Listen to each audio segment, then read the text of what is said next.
നമസ്കാരം. K Annamalai തഴഞ്ഞ് BJP നേതൃത്വം.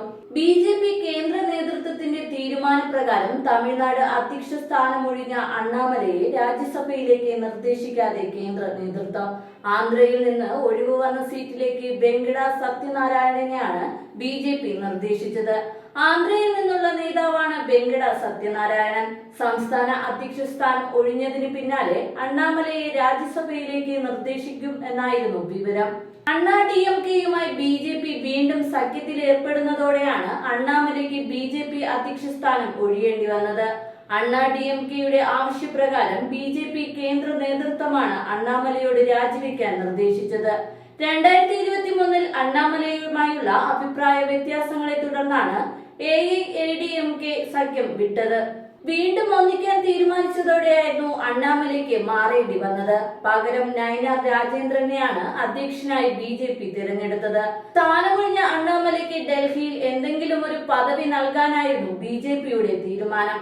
സംസ്ഥാന ബി.ജെ.പി അധ്യക്ഷ പദവിയിൽ 4 വർഷം ഇരുന്ന ശേഷമായിരുന്നു മുൻ IPS ഓഫീസറായിരുന്ന അണ്ണാമലയുടെ പടിയിറക്കം. തമിഴ്നാട്ടിലെ വിവിധ ജനകീയ വിഷയങ്ങളിൽ അണ്ണാമലൈ ഇടപെട്ടിരുന്നു.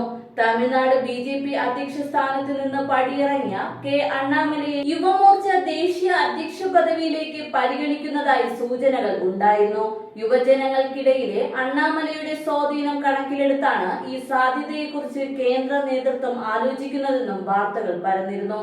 ചുരുങ്ങിയ കാലം കൊണ്ട് യുവ വോട്ടർമാർക്കിടയിൽ അണ്ണാമലൈ സൃഷ്ടിച്ച ചലനങ്ങളും കേന്ദ്ര നേതൃത്വം സൂക്ഷ്മമായി വിലയിരുത്തുന്നതിനാൽ തന്നെ കൈയൊഴിയില്ലെന്ന ഉറപ്പുമുണ്ടായിരുന്നു.